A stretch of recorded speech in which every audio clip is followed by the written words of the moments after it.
Gujarati મિડે .com સાથે આજે છે યોગી ત્રિવેદી. એમણે ખૂબ સરસ મજાનું પુસ્તક લખ્યું છે જે પ્રમુખ સ્વામી મહારાજ વિશે છે. એ પુસ્તકની પ્રોસેસ, એ લખતા એ શું શીખ્યા, શું સમજ્યા, કેટલું ઇવોલ્વ થયા, એ બધી જ વાત આજે આપણે એમની સાથે કરીશું. Y this book? Let's start from that. I start the book by saying, it is extremely difficult to write about someone who is your world. Nothing you write is good enough, and everything you write is too good to delete. Someone asked me કે તમે આ પુસ્તક કેમ લખ્યું? So the answer to that is કે આ પુસ્તક લખવા પાછળનો હેતુ એ હતો કે મારી જે અંતરની ઉર્મિઓ હતી, મારી જે લાગણી હતી, હું જે શીખ્યો એમના સાનિધ્યમાં, અને એ શીખવું એટલે it's not just spiritual lessons. કોકને એમ લાગે કે પ્રમુખ સ્વામી એટલે બહુ મોટા ધર્મગુરુ હતા, મંદિરો બાંધતા હતા, કલ્ચરલ એક્ટિવિટી, સાંસ્કૃતિક કાર્યક્રમો, અને એના માટે એમણે દેશ પરદેશમાં we've celebrated him as a cultural ambassador of India. એટલે કોકને એવું લાગે કે એ જ હું શીખ્યો હોઈશ એમની પાસે. You must have learned a lot of other things. So much. And you'd be surprised. Cooking. I think the first time I sang was in his presence. Wow. And from there I moved on to eventually learning classical music with likes of Sangeet Matan, Pandit Jasraj ji, and even for a bit from Purushottam Upadhyay ji. So that kind of sort of interest and passion for music, Gujarati food, Indian culture, all of that came from my interactions with His Holiness Pramukh Swami Maharaj. How he entered your life, I would like to know that. I mean, how were you introduced to him? Was it because your parents believed? Again, I'm going to quote from the book if that's okay. Sure. I took my first steps and had my first fall in Swami Shri's presence. So as a child, હું એમના જ ખોળામાં ઉછર્યો હતો એવું કહેવાય. I learned how to sing, speak, fall, તમે જે કહો એ. મસ્તી પણ એમની જ આગળ મેં કરી છે, એમણે મને ટોક્યો પણ છે, એમને પ્રેમ પણ આપ્યો છે. So that kind of spiritually and personally intimate relationship એમની સાથે હતી. But as any academic, I understand that you're an academic as well, or any journalist, you know I have a background in journalism as well, our minds wander and we want to know what's out there in the world. એટલે I was no different. હું પણ એ રીતે નીકળી પડ્યો. And so હું ઘણા ધર્મગુરુઓને મળ્યો છું, 70થી વધુ દેશોમાં ગયો છું, અને જ્યારે હું જતો ત્યારે there was some sort of hesitation from my own parents or from our broader Gujarati, Hindu, Indian American community. But there was one person who always said, "Na, એને જવા દો. એને જવા દો, એ શીખશે." Openness. G, that open-mindedness. And that open-mindedness, no matter how far I traveled, એ પાછી મને ખેંચી લાવતી હતી. Exactly. So that is one of the reasons. So to go back to your first question, why did I write this book? I think the answer to that is not only did I learn about life in his presence, not only grow and learn from his open-mindedness, because that taught me કે આપની સાથે કેવો વ્યવહાર કરવો, કાં તો હું નીચે જઈને કોફી ઓર્ડર કરું તો બરિસ્ટા સાથે કેવી રીતે કેવો વ્યવહાર કરવો. That sort of day-to-day interaction of life is something I learned while watching my guru, and I think those were some of the greatest lessons and moments of my life. And I felt like જ્યારે આખું વિશ્વ એમની શતાબ્દી ઉજવવા ભેગું થઈ રહ્યું હતું અમદાવાદમાં recently, December, Januaryમાં, ત્યારે મને એમ થયું કે જો આ પુસ્તક if we can એનું વિમોચન ટાઈમ પર થઈ જાય તો there would be nothing greater than that sort of guru bhakti towards a guru who taught me not to be a good Swaminarayan, not to be a good Hindu, but to be a good human being. I remember when we met for the first time, you told me that you wrote this book in 45 days. How? કોકને કહીએ ને તો કોકને એમ લાગે કે શું હશે. Do you think this book is really worth publishing or reading? But yeah, fortunately for me, my team at Penguin was very supportive. Penguin Random House India was very supportive. They took a manuscript that I gave them in 45 days, and they were able to turn it around in 3 months. Did you eat, drink, sleep during those days, or you didn't? લખવું એ સાધનાનો વિષય છે. It's a spiritual journey. Not just because I was writing about a spiritual leader, but it's deep, it's contemplative. You really pull away from the outside world. Even when I was writing my dissertation at Columbia University, my PhD advisor, Professor Jack Hawley, he always used to tell me that writing is a lonely exercise.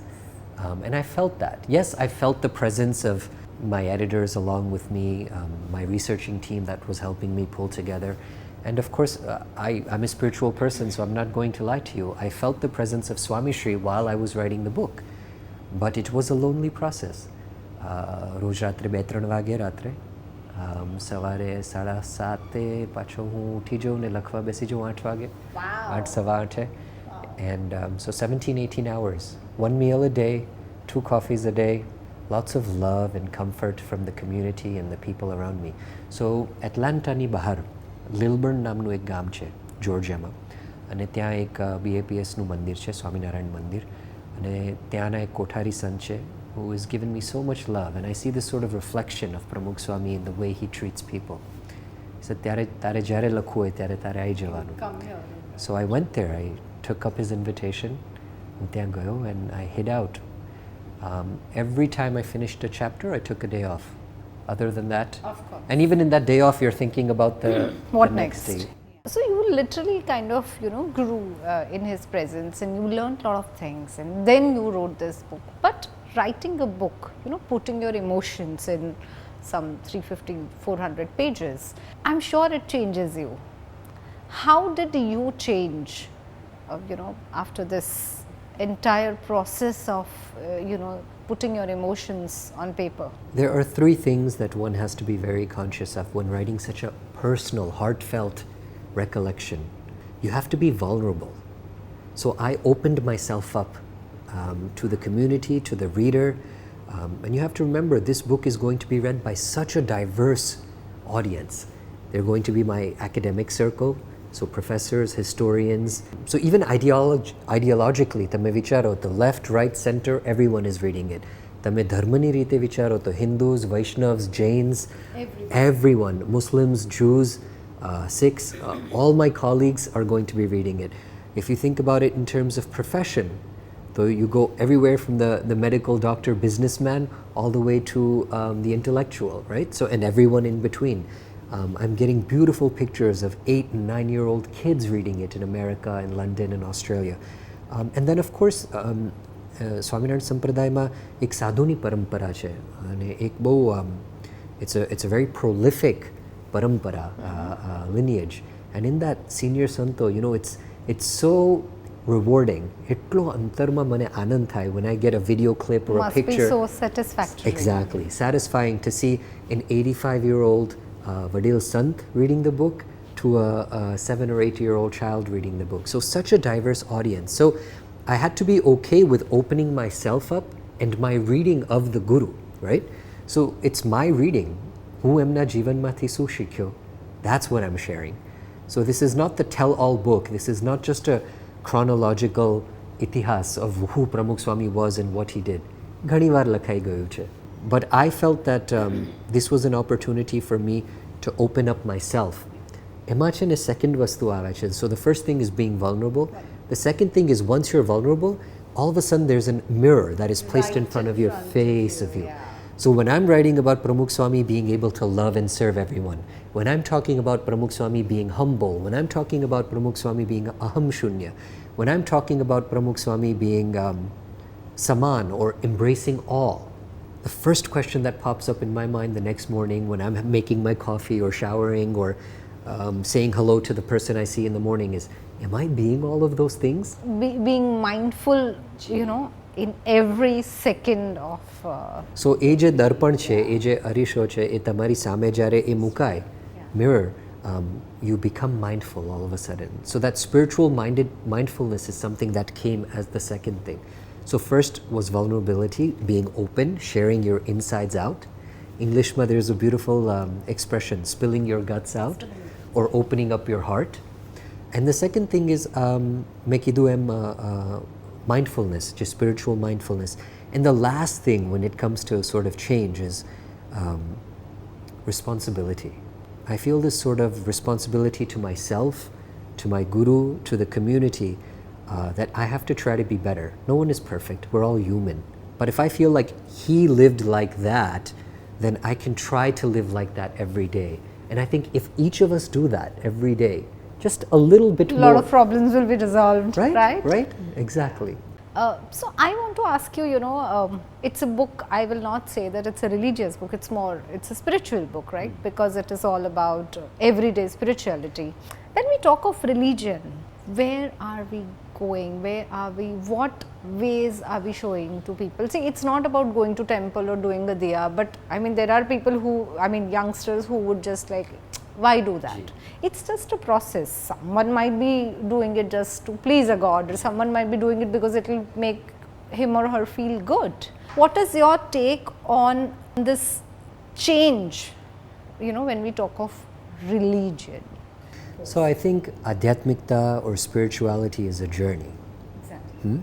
And I think we forget sometimes, all of us, myself included, I am a scholar of religion and history. I'm just trained, right? I don't mean it in this snouty way, but I'm trained to question. I'm trained to ask questions that are difficult. So studying religion and history of religions is a science for me almost, right?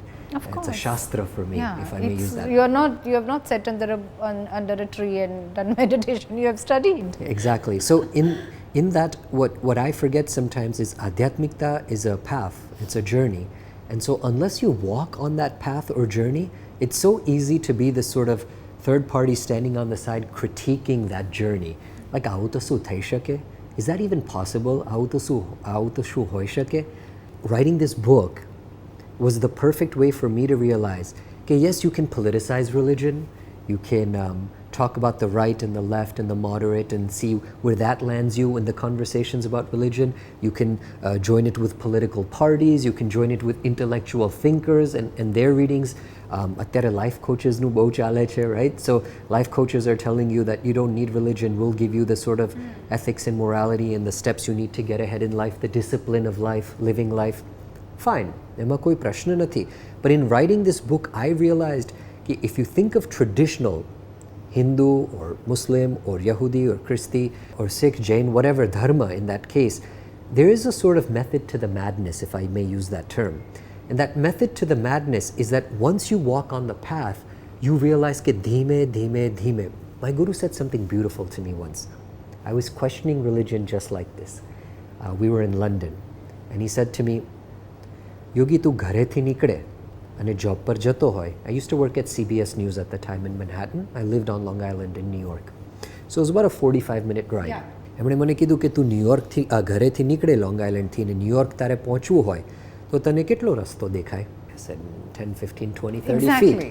Yeah, you are not going to see the destination not at the moment when you start. Exactly. And then he said, અને તું ઓલી high light ચાલુ કરે, so he meant high beams, right? તું high beam ચાલુ કરે તો તને કેટલું દેખાય? મેં કીધું 50, 60, 70 feet. બહુ તો 100 foot. પછી સ્વામીએ એમ કીધું, બહુ સરસ વાત કરી. સ્વામી એમ કીધું કે તું ગાડી ચલાવતો મેનહેટન પહોંચતો જાય તો તને પછી તારી જોબ દેખાય? મેં કીધું હા દેખાય ને. Because તો તું ગાડી ચલાવવા માંડને. And I think that is the purpose and point, objective of this book, that process. I am just trying to say to the younger reader, the older reader, the elder reader, everyone in between, that stop questioning spirituality, stop questioning religion. In whatever form, whatever masjid, mandir, gurudwara, wherever, church, wherever it is that you need to be, even if it's at home, try to live these lessons of spirituality that great masters like Pramukh Swami have lived.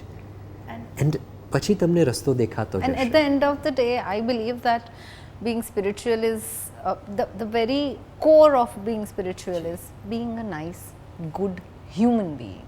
I think I agree with that, because the foundation for being spiritual or religious is being humane. And we see that in great masters' lives. Pramukh Swami Maharaj was just like that. So the essence of the book is what? Pramukh Swami was in love and at ease. So in love, itle, not just to love someone, but to be in love with someone. And when you're in love, ત્યારે all you care to do is to give, to serve, to compromise, to adjust, to acclimate, to respect. So Pramukh Swami Maharaj was... Don't expect. Exactly. He was premamay, he was bhakti-may, he was in love. And so he could serve people because he saw the divine in everyone. whether it was human beings, it was animal, cattle, insects, and even, atyare everyone's talking about paryavaran or environmentalism. How do we conserve and how do we save the world we live in, right? Every youngster, and it's a question on his mind or her mind, and I think it's a valid one. The older generation is sort of getting ready to retire in some ways, and the youngsters are thinking about, where will I be in 40 years? Where will my children be? What will happen to this world? What am I going to leave for the next generation? And I think Pramukh Swami Maharaj was, and spiritual masters like him, were light years ahead of their time, thinking about environmentalism and conservation in those days, right? So I think when you love, you serve and respect. Now, how do you love? Pramukh Swami Maharaj did it in a way that was I-less. What do I mean by I-less? Aham shunya. So when your I is not a capital and it's a lowercase I, it gives people space to fit in. બધાને સાથે લઈને ચાલવાનું એક તમને એક ઉપાય મળે છે, એક રસ્તો મળે છે, અને પછી everyone joins you. No one feels left out. No one feels that bold, towering ego or presence that is off-putting to others. And so I talk about Pramukh Swami Maharaj, who was in love. How did he do it? He was eyeless, and because he was eyeless, he could be all-embracing. બધાને સાથે લઈને ચાલવાનું. પછી એ હિન્દુ હોય કે ના હોય, સ્વામિનારાયણ હોય કે ના હોય, સ્ત્રી હોય કે પુરુષ હોય. I think this is an important place to address this, if you don't mind. There's this common misconception about the Swaminarayan community or the Sampradaya that women are not allowed in the mandirs, or the women don't engage in the activities, but people don't know the sort of intention. Bhagwan Swaminarayan founded the community about 200 something years ago. A quick history lesson, if I may. Sure. There was a time when there were religious leaders around in the neighboring regions that were exploiting people, and especially women and children. So Bhagwan Swaminarayan brought about this sort of revolution, if I may, a religious revolution, in which his immediate response was, let's set up a wall so that there is no exploitation of women and children. And that is why એમણે જે બ્રહ્મચર્યની મર્યાદા આપી, celibacyના vows જે આપ્યા, they were quite austere. But એની સામે, he did so much for women. So if you think about social reform and the times, દૂધ પીતી, સતી પ્રથા, ગુજરાતમાં જે પહેલી કન્યાશાળા, એ બધું જ સ્વામિનારાયણ સંપ્રદાયમાં અને ખાસ કરીને ભગવાન સ્વામિનારાયણના નેતૃત્વ નીચે, એમની છત્રછાયા હેઠળ એ બધું થયું હતું. So it's a big step, and there's a reason that the British, Gandhiji, everyone looked up to him. Dalpatram Kavi, they all looked up to him for these social reform reasons. And Pramukh Swami Maharaj did something similar when it came to sort of continuing forth that legacy of revolution in religious communities. So for the first time ever, I spent about 30-40 pages about speaking about Pramukh Swami Maharaj's spiritually intimate relationship with women in the book. It's never been done before. Hundreds of thousands of women felt that proximity to him. How? You have to read the book for that. So I think these are things that Pramukh Swami Maharaj was very good at. He could connect with people, he could meet.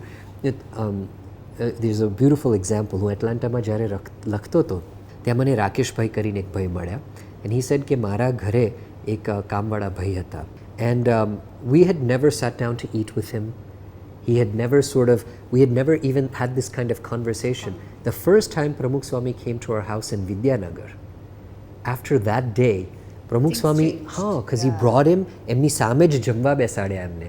અને ત્યારથી એમના જીવનમાં, એમના દીકરીના લગ્ન જીવનમાં બધામાં એટલો બધો રસ લીધો. It changed the way we treated him and his family. So there are stories of this inclusion. So going back to our story, in love, how? Through humility and samanta, or embracing all. And when you can do all of that, you're at ease. Everything comes just naturally to you. There's no performance, no projection, and there's no stress or worry about have shu, kevi rite, hu shu karish. And so I think a lot of that, and I think something that we all fear is death. And Pramukh Swami Maharaj was able to embrace that next chapter of bhakti and seva as he got older by letting go with such grace. So these are some of the things I talk about that are important to day-to-day spirituality and just day-to-day living in life. Give me 3 reasons why should one read your book. I think it's pretty simple. the one and only reason that I think everyone should read this book is because this book, A, rethinks how one can write about a Hindu traditional spiritual master. It's unlike any other biography that's been written about a traditional Hindu guru. And I think it inspires not only me when others read it, but it will inspire others to share their own stories with their own spiritual masters, whoever they are. So I think that is A, and B is very simple. If you want to learn how to be in love and at ease, just live life in a way that you can just soar and swim through the trials and tribulations of life, or at least learn to try to do so. I think Pramukh Swami's life sets a good example for that. Thank you for having me today. Thank you. It was lovely talking to you. It was wonderful. Thank you. Thanks a lot.